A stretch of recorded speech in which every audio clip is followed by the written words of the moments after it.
आज काल दिन कईक में अस्थिर नाहि शरीर, काहीं कबीर कसरा कियो कांचे बासन नेर।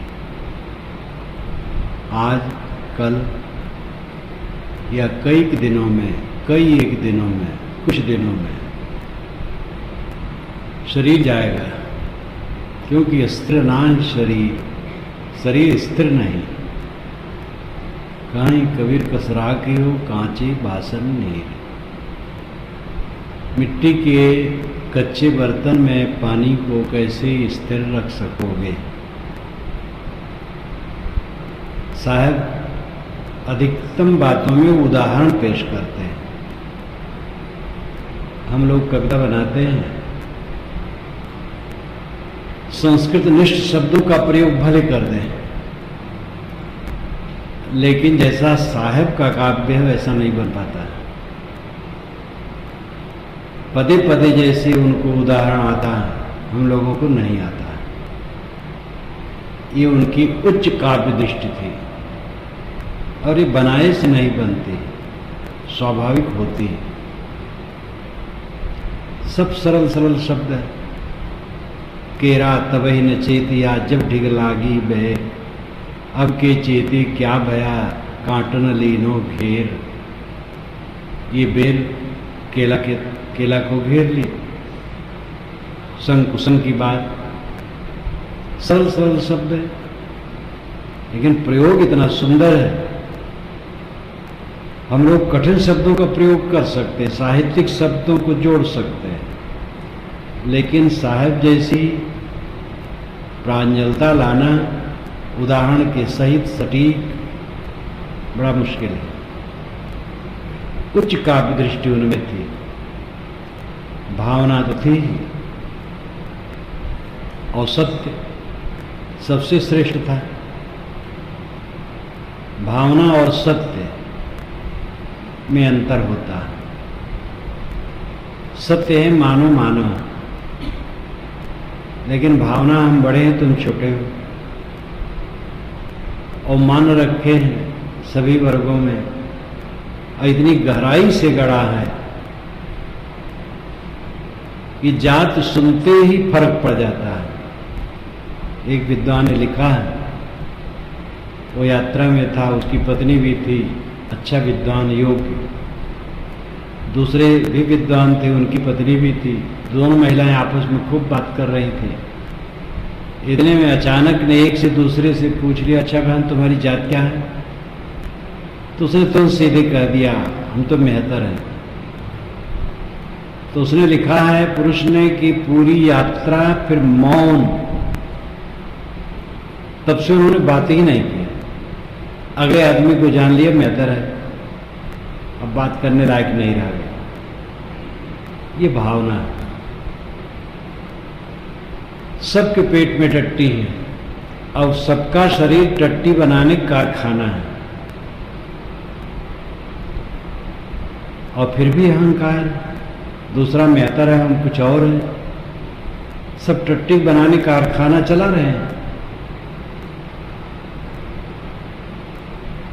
कैसे कोई मेहतर है और आप उससे अलग हैं? लेकिन भावना इतनी जबरदस्त है कि सत्य को दबा देती है। कबीर साहब में सत्य तो सर्वोच्च था, लेकिन भावना भी थी। भावना उनकी परिशुद्ध थी, प्रगल्भ शक्ति थी। तो आज काल दिन कईक में अस्थिर नाहि शरीर, आज और कल और कई एक दिनों में शरीर जाने वाला है, क्योंकि ये स्थिर नहीं है। कहीं कबीर कसरा कियो कांचे बासन नेर। मिट्टी के कच्चे बर्तन में पानी कब तक रखोगे? और शरीर के विषय में ये भ्रम रहता है, ये तो बड़ा मजबूत है, चलेगा। जवानों का शरीर चला जाता है क्षण पल में, किसी का कुछ ठिकाना नहीं है। मिट्टी, पत्थर, धातु से बनी वस्तुओं का हम समय निर्धारित कर सकते हैं, वैज्ञानिक, इंजीनियर, उसके विशेषज्ञ बता सकते हैं कि इतने दिनों तक ये टिकाऊ है। मकान, पुल, मशीन, अगर कोई प्राकृतिक विपत्ति न आ जाए तो इतने दिनों तक ये चलेगा। शरीर के विषय में बहुत बड़ा विशेषज्ञ और डॉक्टर कोई नहीं कह सकता है कि ये कब तक चलेगा, क्षण ही में खो जाने वाला है। इसलिए इसमें प्रमाद की कोई गुंजाइश नहीं। अपने कल्याण का काम सबको ठीक से लग करके करना चाहिए। कल्याण है कृतार्थता, हरदम खुश रहना कल्याण है। खुश खुश खुश। कुछ लोग होते हैं स्वभाव से खुश रहते हैं, ज्ञान उनको नहीं है, जरा हंसी दिलगी भी करते रहते हैं, हंसोड़ रहते हैं, दुनिया की चीजों की परवाह कम करते हैं, बोध नहीं है, सहज प्रसन्न रहते हैं, स्वभावगत, वो भी अच्छा है, लेकिन उससे अंतिम काम होने वाला नहीं। उनके स्वभाव की प्रशंसा। ऐसे लोगों को मैं जानता हूं कि जो पढ़े लिखे भी नहीं थे और संसारी थे, और कोई ग्रंथवंत भी कोई पढ़े वढ़े तो दिलचस्पी नहीं रखते थे, लेकिन किसी के मर जाने पर रोते नहीं थे, चाहे कोई कैसा हो, मर गया हो। हर बात में निर्द्वंद जैसे रहते थे, स्वभाव था। तो ये भी एक प्राकृतिक गुण है, बहुत बढ़िया है। लेकिन विवेक जन्य बोध, और बोध के द्वारा ऐसी स्थित रहे, सब समय प्रसन्नता बनी रहे, ये कल्याण है। कल्याण शब्द सार्वभौमिक है। राम और अल्लाह शब्द सार्वभौमिक नहीं। राम कहने वाले अल्लाह नहीं कहेंगे, अल्लाह कहने वाले राम नहीं कहेंगे, लेकिन कल्याण शब्द सार्वभौमिक है। कल्याण का काम जल्दी करना चाहिए, कल पर इसे नहीं टालना चाहिए। जल्दी जल्दी अपने मन, वाणी, कर्मों के मलों को धोना चाहिए। दाब मन पर किसका रहता है, राग का या द्वेष का? एक वाक्य में कहें तो राग का। द्वेष कुछ राग से अलग चीज नहीं है।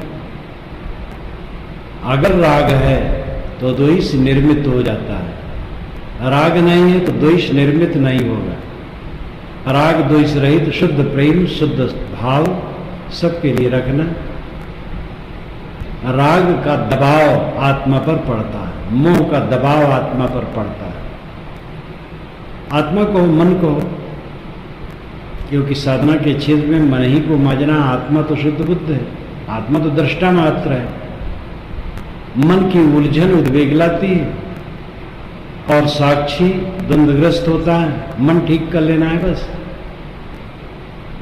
तो मन पर दबाव राग का पड़ता है, और विस्तार से कहो अपराध का पड़ता है, भूल चूक का पड़ता है। साधारण भूल चूक होती है तो उसका भी कुछ दाब पड़ जाता है, लेकिन साधारण भूल चूक आई गई। अगर अपराध किया है तो उसका ज्यादा पड़ता है। हत्या की है, षड्यंत्र किया है, धोखा दिया है, तो उसके परिणाम में अपने मन पर दाब बहुत ज्यादा पड़ता है।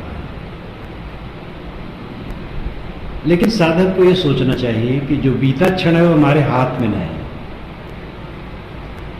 उसके लिए सोचना ही नहीं चाहिए क्या मैंने कर डाला, किया, मत सोचो।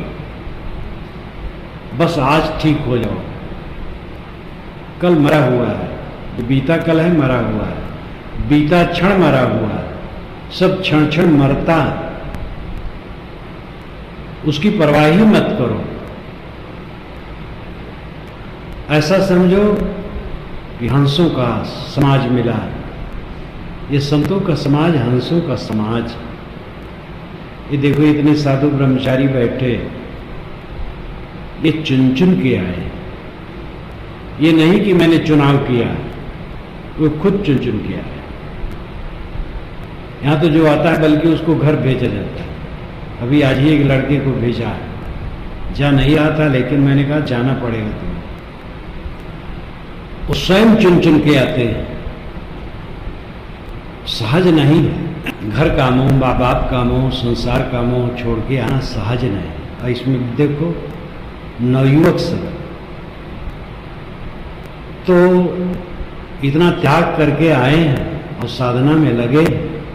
ये हंसों का समाज है, और संतों के बीच में जिसको आने जाने का अवसर पड़ता बड़ा सौभाग्यशाली है।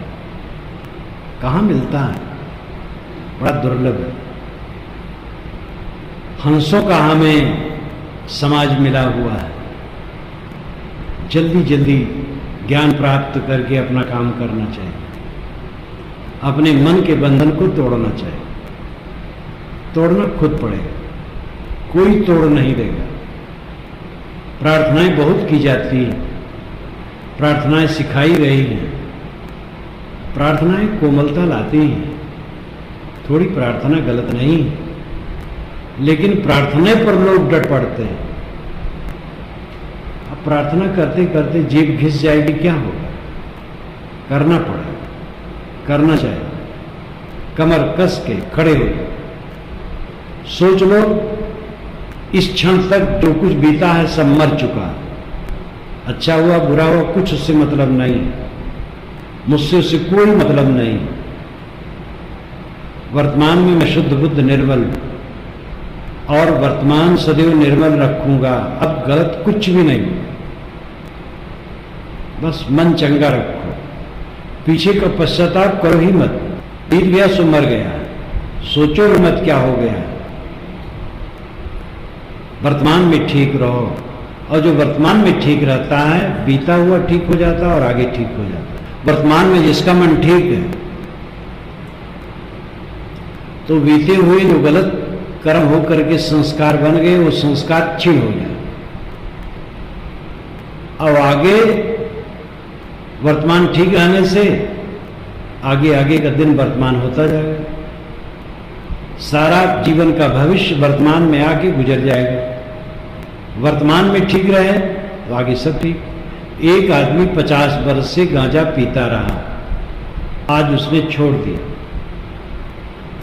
दृढ़ प्रतिज्ञा हो गया कि गांजा छूंगा नहीं, और नहीं छूता है।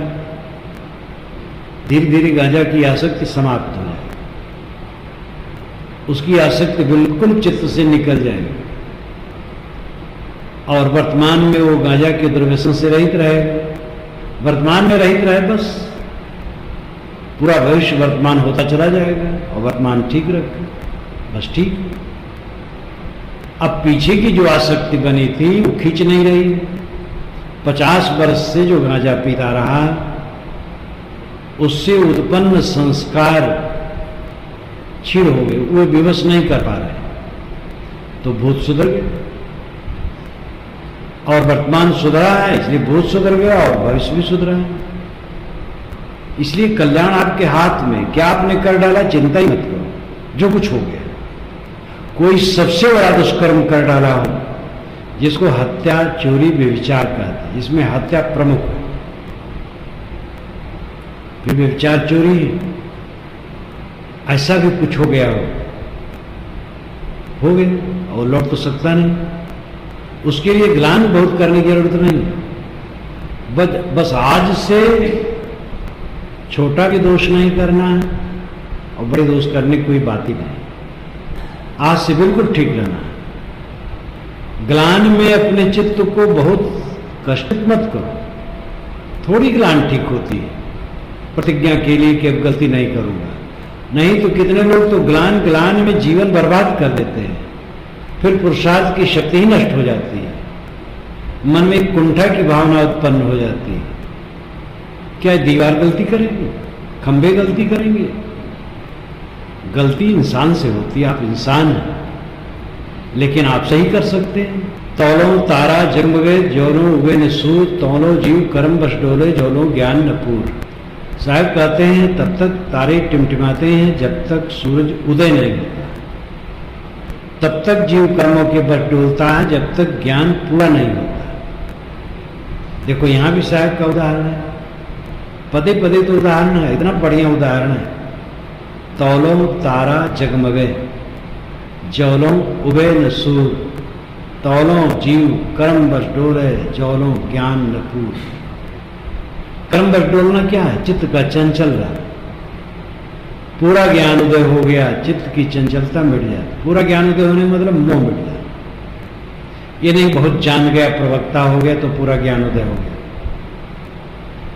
ऐसे ऐसे हुए हैं कि जो महारथी थे, विद्वान, इतने महारथी और सैकड़ों ग्रंथों के लेखक थे, अनेकों भाषाओं के विद्वान थे, लेकिन मन और इंद्रियों पर संयम नहीं था। जीवन बेकार चला गया। जो उन्होंने कर दिया समाज के लिए तो अच्छा हुआ, लेकिन अपना तो कुछ नहीं कर पाए। तो ज्ञानवान होने का मतलब यहां शास्त्र ज्ञान और बौद्धिक ज्ञान नहीं है। ज्ञानवान होना निर्मोह, निर्मोह चित्त हो गया। कौन सा पश्चाताप है? इसलिए बीते क्षण की चिंता मत करो। क्या कर डाले वो सोचो मत, चाहे तो कर डाले, हो गया वो, और उसके लिए गिलान करके बैठोगे तो फिर दूसरा कुछ हो जाएगा। कर गए, अब नहीं करना। जहां ये होता है मैं कर लिया फिर करूंगा, वहां पतन है। वर्तमान से गलत पथ पर नहीं जाना है। बीते में जो हो गया उसको लेके सोचो ज्यादा ना। वर्तमान ठीक करो, और जिसने वर्तमान को ठीक कर लिया उसका सब मंगल है। इसलिए मनुष्य के हाथ में कल्याण है, ये विवश नहीं है। धार्मिकों ने बहुत बहुत प्रपंच कर डाला है बिना समझे बूझे। माया के अधीन हम हो गए हैं, और माया दुरत्या है, और भगवान के हाथ में है, हमारे हाथ में नहीं है। वही चाहे तो बचा ले, नहीं तो फिर पिसते रहेंगे। ऐसी गलत गलत धारणाएं जमा कर दी गई हैं लोगों द्वारा कि आदमी कमर पकड़ करके बैठ जाता है। बड़े बड़े विद्वान कहते हैं भगवान प्रभु माया आदि दुस्तरा, प्रभु की माया अत्यंत दुस्तरा है, वही चाहे कृपा करे तो तार दे, नहीं तो अपने बस की बात नहीं। ऐसा परमार्थ मार्ग के लिए भयंकर खाई आगे जाने के लिए। कैसे जाए? माया कोई ऐसी चीज ही नहीं है आपके अविद्या और अज्ञान के अलावा। जो हमारे मन का मोह है, उसके अलावा माया कुछ नहीं। मन का मोह मिटा दे, माया खत्म है। बड़े बड़े विद्वान नहीं समझ पा रहे थे, कहते कबीर साहब पढ़े लिखे नहीं थे, और समझते हैं मन माया की कोठरी। मन ही माया की कोठरी है, और मन आपके बस में है। मन माया तो एक है, माया मन ही समान। तीन लोग संशय परी मैं काय को समझाए। कल्याण दूसरे के हाथ में नहीं, हमारे हाथ में हम कर सकते हैं। समय बहुत थोड़ा है, भागा जा रहा है। थोड़ा भी हम नहीं कह सकते हैं, खत्म हो सकता है कि खत्म हो। इसलिए कल्याण का काम जल्दी करें। आज काल दिन कैक में स्थिर ना है शरीर, कहीं कबीर कस राखियो कांचे बासन नीर।